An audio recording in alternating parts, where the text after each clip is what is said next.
Olá, pessoal ligado aqui no canal Vitrine do Giba. Estamos aqui para mais um Conexão Vitrine. Hoje vamos falar de máquinas inteligentes e cinema. E eu chamei aqui o meu amigo Homero e o Giba, nosso grande diretor aqui, o dono do canal. E aí, galerinha, tudo beleza? Joia. Hoje, então, vamos falar de máquinas inteligentes ali, que o cinema, colocou nas telas e foi um sucesso aí, né, Almerão? Fala pra gente aí o primeiro filme aí que você... Opa! Vamos lá, boa noite, bom dia, boa tarde, a qualquer hora que você esteja nos vendo, né? Pois é, a gente falou um pouquinho no outro programa, a gente até falou lá do robô Mary, do Metrópolis, e deu uma pincelada num grande clássico da ficção científica do cinema, que é 2001, Odisseia no Espaço. Né? A gente só deu uma pinceladinha, a gente citou, né? Mas não tem como não falar de máquinas inteligentes e o computador da nave, o famoso HAL 9000, né? Aquela inteligência artificial que comanda a nave, que né, na metade final do filme, né, vamos dizer assim, com a viagem a Júpiter, né? Acho que até um pouco mais do que a metade final do filme, né, eles vão lá para Júpiter e o computador HAL 9000 é quem comanda as funções vitais da nave, inclusive os astronautas que estão hibernando, né? E ela é companhia para o primeiro astronauta desperto, né? Que está lá, é o que desperta antes, que é o Dave, né? E depois tem o colega dele também que desperta, né? Que acorda para fazer companhia, e os outros vão dormindo, hibernando até a chegada a Júpiter. Né? Se você não conhece o 2001 Odisseia no Espaço, tem que conhecer, porque ele é um grande clássico. E aí a assustadora figura do HAL 9000, que é traduzida durante o filme nessa imagem clássica do cinema, que é o olho, né? O olho vermelho, como se fosse uma câmera olhando, e é mesmo, né? O olho dele é a câmera que vai olhando, e ele vai analisando todo o comportamento humano, e é um computador que tem inteligência, vida própria, e que quem conhece o filme, conhece a obra, sabe que ele enlouquece, né, durante a viagem. Então, essa característica humana da loucura presente na máquina aí, uma máquina que adquire uma capacidade própria de pensamento, de tomada de decisões, que acaba num destino trágico, né, na nave, porque acho que a essa altura do campeonato não é spoiler falar o que acontece, né, gente? O filme é dos anos 60, poxa. Mas 1968. Então, 68, né? 67, 68. Você não viu? Deve ter visto. Só pelas imagens do filme, né, Homero? Só pelo... Porque no cinema, eu me lembro quando eu fui assistir no cinema, aquilo era fantástico, aquelas imagens enormes, né, da tela. Você ia naqueles telas de 70 milímetros que chamavam, né? Aquela coisa maravilhosa, né? A gente não entendia muito o filme na época, porque era complicado, a história é complicada. É complicado, é um filme denso, é um filme complexo, né? Ele não é um filme de fácil entendimento, ele dá margem para diversas leituras. Essa do HAL 9000, por exemplo, tem questões morais aí, né? E comportamentais sendo discutidas. Então, é muito interessante. Né? Um computador que enlouquece e se torna um serial killer, um assassino. Que ele mata praticamente a tripulação inteira, só escapa o David. Escapa não, né? Ele mergulha lá para Júpiter e vai parar dentro do monolito. Né? Exatamente. Mas o HAL 9000, né, é um grande exemplo da máquina pensante na história do cinema aí, né, fora da estrutura que a gente de robótica que a gente que é um computador que pensa, tem vida própria e toma suas decisões, né, decisões trágicas, inclusive. E um filme metafísico até, de certa maneira, a gente vai dizer. dirigido pelo grande, né, cineasta, um dos meus prediletos, que é o Stanley Kubrick. Foi um gênio do cinema. Fala, Cris. Tá certo. Deixa eu fazer uma pergunta para você. Esse robô tinha um comando por voz parecido com o Siri ou não? Ah, sim, robô não, computador, né? A gente tem que pensar Computador, em sim. robô, mas como computador da nave, ele acaba sendo a nave, né? Porque ele comanda ela inteira. Sim, comando por voz. O Dave, o astronauta principal, conversava com ele. Hal, eu quero tal coisa, né? Não sei o quê. Como é que está o Hal? Verifique o sistema ambiental. Hal, verifique como estão o suporte de vida de quem está hibernando.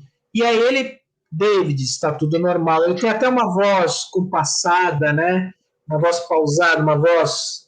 É interessante todo o trabalho com esse computador aí, com essa criação. Sim, então a gente pode dizer que ele tinha um comando de voz, sim. Aliás, ele é basicamente todo por comando de voz, né? Que para desligar ele, eles vão ter que tentar puxar a tomada, que é entrar dentro da nave e ir puxando né? Desligando os Todo, caras de memória dele. Então, porque entendi. mandar ele, desligue, não, você está mandando eu me matar? Vocês vão ter que me desligar. Essa inteligência artificial de aprendizado dele é mostrado no contexto do filme. Fica subentendido que ele é um computador que está aprendendo, né? Tanto é que tem um dado momento que os astronautas, os dois, o David e o colega dele, que agora me falha o nome, né? Eles entram dentro de uma nave auxiliar para discutir o comportamento errático do HAL 9000. E aí eles giram a nave. E aí a janela da nave fica de frente para esse olho que a gente viu aí. E aí ele vai fazendo a leitura labial da conversa dos dois. Olha que coisa fantástica, né? Então ele é um computador que aprende, ele sabe, ele aprende a malícia, né? Por que ele vai fazer a leitura labial dos dois? O que esses dois humanos estão tramando contra mim? E eles estavam tramando justamente desligar o HAL. Desligá-lo. E ele, opa, como assim me desligar?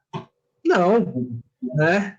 Interessante, né, esse conceito do aprendizado, que é o conceito principal de inteligência artificial. A máquina tem o aprendizado por repetição, né, e ela depois tomar uma decisão sozinha, né. Ele é mais um daqueles clássicos, né, que diz muito pra gente. Há outras questões em 2001, Odisseia do Espaço, que vão além. Tem as questões tecnológicas também, né? A gente tem uma base espacial, turismo espacial é discutido, né? O cientista ele tem que ir até a Lua, porque o monolito está lá na Lua, então ele vai até lá. E eu nem estou discutindo a cena clássica, que é o homem da Idade das Pedras, da Idade da Pedra, jogando osso e ela se transformando numa nave, que é uma cena lindíssima do cinema, né? Mas então tem o turismo espacial, inclusive eu acho que tem o merchandising da Panam ali, se eu estou bem lembrado, né? Uma coisa que era uma companhia aérea, então fazendo lá o merchan dela como se fosse turismo espacial, e hoje a gente discute turismo espacial com a SpaceX, né? Sim, A Virgin Galactic, e o pessoal da Origin, que é da Amazon, que também pretende trabalhar essas questões de turismo espacial, e hoje na televisão eu não consegui acompanhar a matéria, mas estava falando que nos próximos 10 anos aí deve ter um hotel orbital. Né? Estão planejando que se tenha um hotel em órbita da Terra para as pessoas irem fazer turismo lá, ficarem hospedadas nesse hotel orbital. Para os próximos 10, 15 anos é bem viável que isso aconteça mesmo. Do jeito que o tempo voa, né, os dias, isso aí vai acontecer 10 anos passados. Eu dei uma desviada aqui do foco, mas a nossa ideia da nossa discussão realmente é falar sobre essas máquinas pensantes aí, né? E a cultura trabalha muito essa questão. Romero, Cris, é legal porque o Romero estava falando do computador, desse, né, do HAL aí, com esse olhão aqui, estilo Big Brother na gente. Como é que também tem uma evolução, né? os robôs antigamente, aqui não é computador, mas robô, eram meio que idiotazinhos, né? Assim como esse daqui, né? Ó. Ele era o robô do Perdidos no Espaço, o Dr. Sua Smith, lata de sardinha. o Dr. Smith, né? Sua lata de sardinha. Sua lata de sardinha. Né? Era ainda, digamos assim, tratado como se fosse meio imbecilizado, porque não tinha ainda uma inteligência, né, já mais elaborada. Mesmo o Mero, Cris, né, acho que o Mero pode falar muito desse negócio de robô, por exemplo, que é máquina, mesmo no que o Mero conhece muito lá, o Star Wars, né? Tem dois robôs, e também não é lá muito inteligente. Tem um cara meio de... Por que essa mania de chamar esses robôzinhos de meio de que idiotazinhos, assim, meio que infantilizados? Talvez seja questão de... Olha eles aqui, ó. A gente tá... Acho que... Deixa eu ver se eu traio eles aí, ó. Né? O pequenininho R2D2 e o grandão C3PO. Eu acho... lata de sardinha, seu idiota, essas coisas... Eu acho que trabalha um pouco a questão do preconceito com o diferente, né? Com a máquina substituindo o ser humano, e o ser humano preconceituoso por natureza destratando a máquina, o novo serviçal, né?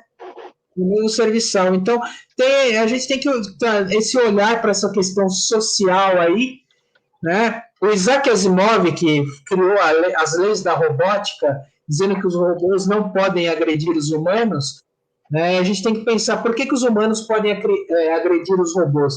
Porque é uma máquina dispensável. E se essa máquina começar a adquirir sentimentos, como é o caso do HAL 9000, ela pode se voltar contra nós, né? E aí temos os dois, o C3PO, o Dourado, que é o Android de protocolo, que não é Android, é um robô de protocolo, ele sabe mais de 10, 15 mil línguas, né? E o R2D2, o pequenininho, que conversa com a gente através de assobios e apitos, né? Então tem essa coisa fantástica do Star Wars, esses dois personagens que também são clássicos, né? E são inteligentes, tomam decisões próprias, tem uma inteligência artificial de alto grau aí, por trás dessas duas máquinas, né? Então é interessante isso.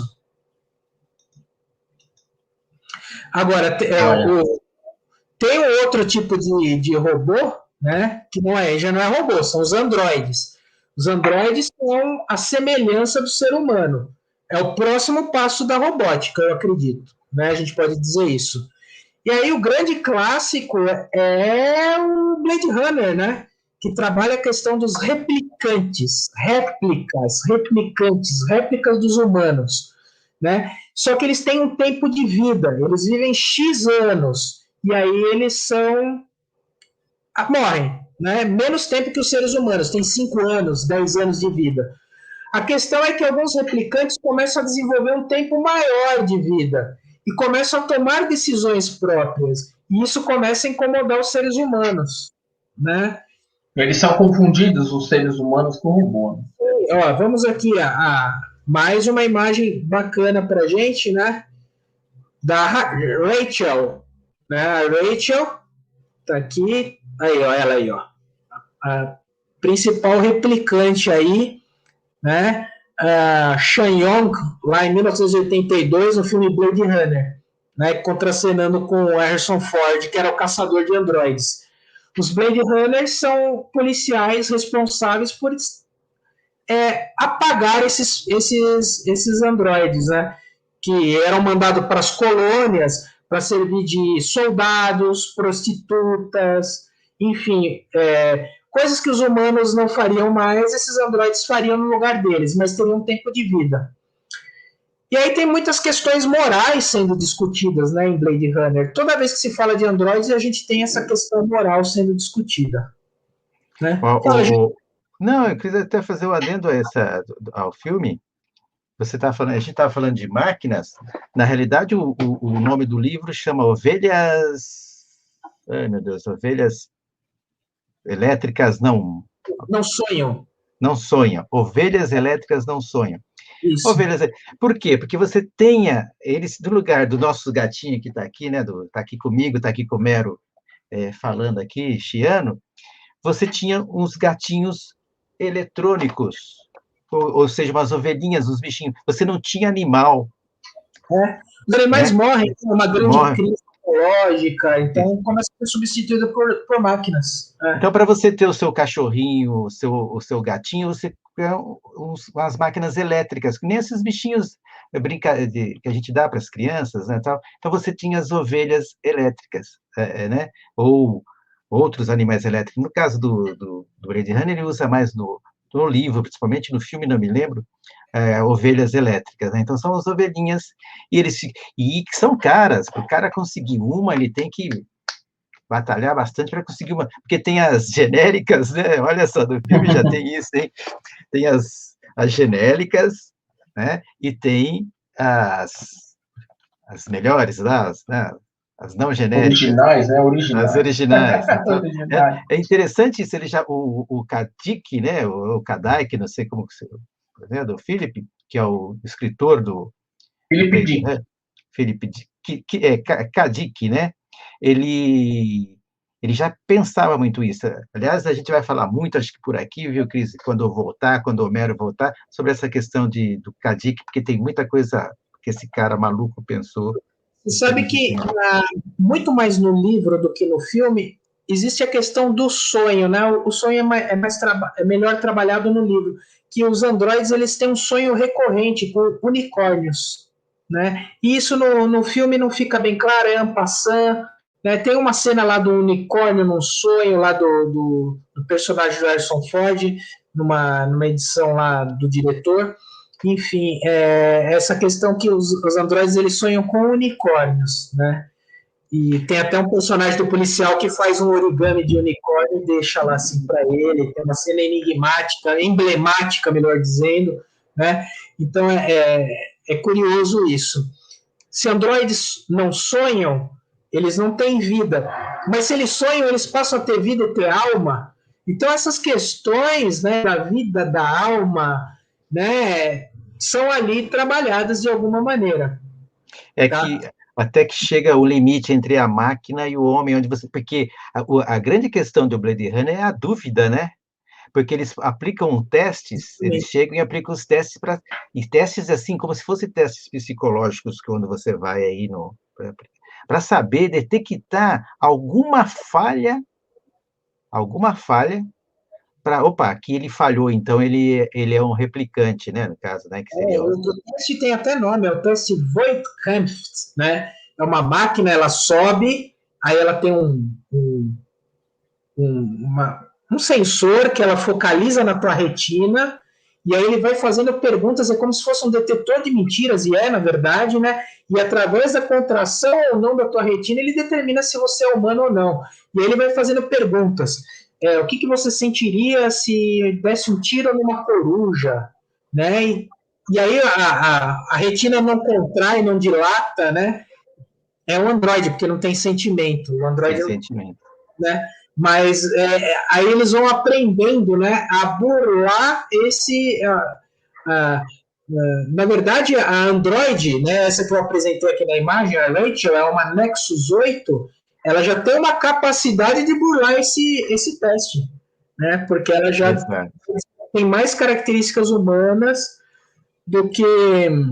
Tem mais aprendizado. A versão anterior, os Nexus 7. Né, putz, é fantástico, e a continuação deles, do Blade Runner, a mais recente, né, trata a questão, inclusive, da gravidez, né, dela ter tido um filho com um suposto humano, porque até então a gente não sabe realmente se o personagem do Harrison Ford é humano ou é androide também, fica essa dúvida. Mas ela gera uma criança. Em tese, ele é humano porque dá a entender que ela é meio humana, meio androide. Olha que coisa maluca. Mas né? ele termina o filme na dúvida, né? O livro, na verdade, o livro termina na dúvida. Eu sou um replicante que adquiriu formas humanas. Humana de reprodução. Imagina a implicação disso na sociedade, né? Que coisa maluca seria. Se você for pensar os aprendizados que tem na inteligência artificial, né? Vai cada dia progredindo e aprendendo mais, e aí vamos ver até onde chega, né? Ver até onde chega essa questão aí, né? Qual é o limite? Né? Qual é o limite? Exatamente. E é fantástico quando a gente fala de ficção científica, né, na cultura, no cinema, a gente não consegue desassociar da ideia do robô, do computador e dos androides, né? Os androides são sempre recorrentes, os robôs são recorrentes. A gente tem um outro androide que é um clássico, o Exterminador do Futuro, que tem aí todo aí já é um aspecto militar, né? Ele é programado para matar, né, humanos. Então o Exterminador está ali tem essa questão, né, das máquinas de combate que se rebelam contra os humanos e a Skynet, o grande computador pensante, que provoca uma guerra nuclear e acaba praticamente com a vida na Terra. Também, né? Do Kadik. Também, Exterminador, não. Sim, vem das obras dele, várias, vem de um conto dele, depois na próxima edição aqui do programa eu separo, mas é assim, vem do Kadik que bolou tudo isso. Tem coisas maravilhosas. Um dia vamos fazer. Cristiano, você que é o líder aqui, ó. Vamos fazer aí um programa, né? Cris, só me permite, o Mero falou de coisa. Também tem um filme para a gente citar, que é o Inteligência Artificial, dirigida pelo Spielberg, né? Acho que e que também fica nessa coisa também, a relação entre o humano e o artificial, né? Inteligência artificial. Aliás, esse filme é meio tenebroso, né? Vamos falar a verdade. Eu achei esse filme bem tenebroso. É um filme que é considerado um Spielberg até menor, as pessoas não gostam muito desse filme, criticam muito o Spielberg por esse filme, porque ele sai um pouco daquela coisa do Spielberg infantil, emocional, e vai para uma coisa mais deprê, inclusive, né? Deprê. Quando chega no final, você vê que é uma coisa pesada, a ideia central, né? O porquê dessa criança estar ali, né? Então é um Spielberg diferente. Eu acho interessante, né? Um exercício do Spielberg interessante. É um filme que eu até preciso rever, porque faz muitos anos e eu não lembro muitas coisas desse filme, não, mas ele tem esse aspecto mais tenebroso mesmo, viu? Ele quase é um filme de terror, para falar a verdade, se for né? Não é ficção científica, obviamente, mas com um quesinho ali de um certo terrorismo. Né? E mais recente aí, né? É de 2001. Mais recente aí do que a gente estava conversando agora, né? De Blade Runner, né? De outro, da Odisseia no espaço, né? Talvez, acho que por isso que eu acho que foi criticado. Né? Os filmes antigos a gente tem mais, não sei se é mais empatia, mais alguma questão assim. O uso de muita tecnologia também pode ser. Né? Muitos críticos falam que o Spielberg estava fora de forma, que não escolheu bem. Não sei. É um filme interessante. Né? Fala, Giba. Vai, Giba, tá no mundo. Boa.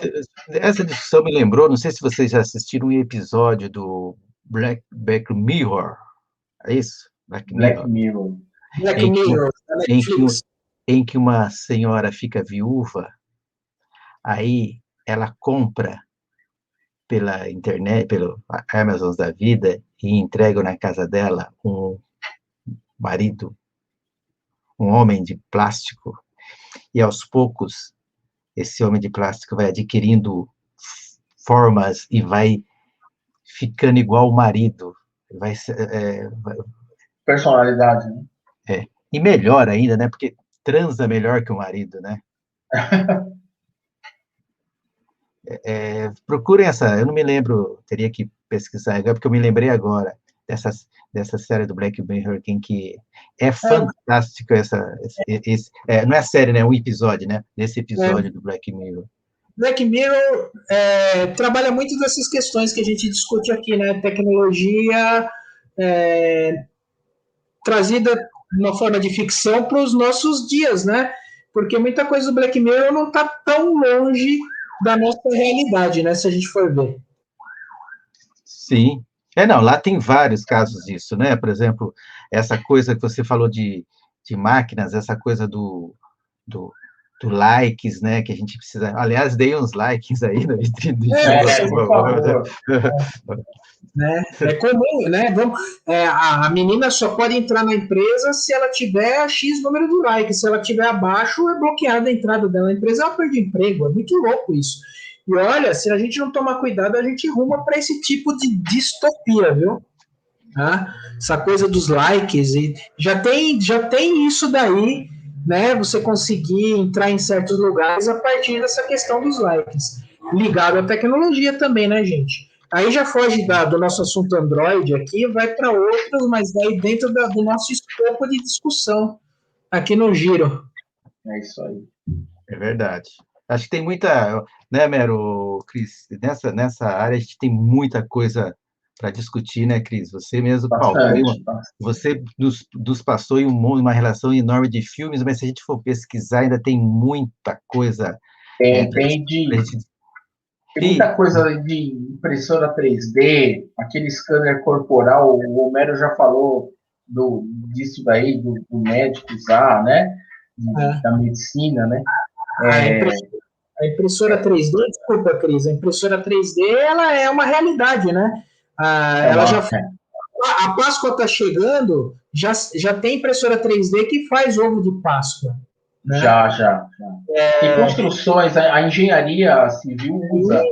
Eu não sei aqui no Brasil, mas eu já vi em reportagem China, Estados Unidos, já faz uma estrutura já com impressoras 3D.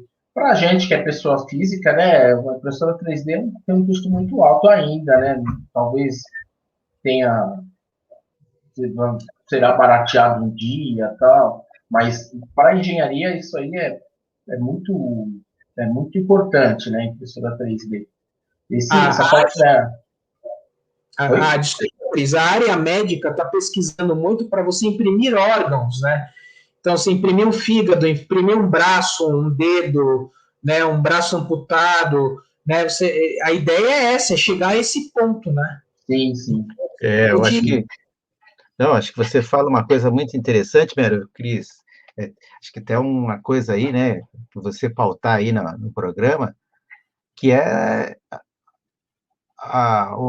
como chamava o Robocop, né? Ou seja, a forma com que o ser humano vai, aos poucos, também nele colocando a máquina, né? Quer dizer, começa a ter esse meio de campo entre o homem e a máquina, né? Isso. Assim, A aquele gente, Robocop. a gente até implanta chip, né? Tem gente que implanta chip de localização, essas coisas para segurança pessoal, né? Grandes empresários aí usam um chip implantado. Você fala aí o dedo, o Homero comentou, pode ter um dedo reimplantado aqui, né? Eu estou aqui tentando fazendo assim, ó, porque eu acho que isso a gente ia deixar até para um outro giro da conexão aqui. É verdade. Porque esse é um assunto que dá. É bem complexo e bem interessante também. Então, dá para um outro aí, né? Vamos Qualquer deixar dia. interessante falar sobre isso. Sim, Desculpa que está sendo. Né? Opa, vamos lá. Então, essa parte aí dos filmes com inteligência artificial, essa parte com